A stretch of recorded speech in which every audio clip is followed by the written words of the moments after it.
మీకోటి తెలుసా? ఆ షిప్‌ని హ్యాండిల్ చేస్తానికి కూడా పైలట్ అనేది కావాలి. పైలట్ లేకపోతే షిప్ అనేది పోర్ట్‌లోనికి వెళ్ళలేదు. అండ్ ఆల్సో పోర్ట్ నుండి అయితే బయటికి రాలేదు వితౌట్ పైలట్స్ హెల్ప్‌తోని. మీ అందరికీ వచ్చే డౌటు అదేంటి పైలట్స్ ఉండేది ఎయిర్ క్రాఫ్ట్స్, హెలికాప్టర్స్ హ్యాండిల్ చేస్తానికి కదా!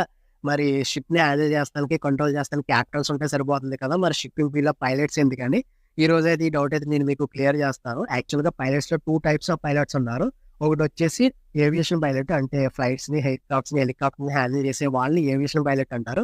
ఇంకొకటి మారిటైమ్ పైలట్స్. మారిటైమ్ పైలట్స్ అంటే షిప్స్‌ని హ్యాండిల్ చేసే వాళ్ళని మారిటైమ్ పైలట్స్ అంటారు. యాక్చువల్‌గా షిప్పింగ్ ఫీల్డ్‌లో మారిటైమ్ పైలట్స్ ఎందుకంటే ఫర్ ఎగ్జాంపుల్ షిప్ అనేది సింగపూర్ టు దుబాయ్ అనేది వెళ్ళింది. దుబాయ్ ఎళ్ళిన తర్వాత దుబాయ్ కంట్రీ యొక్క పోర్ట్‌లోనికి మనకి ఎళ్తానికి ఎంట్రీ ఎటు, ఎగ్జిట్ ఎటు అనేది మనకు తెలీదు.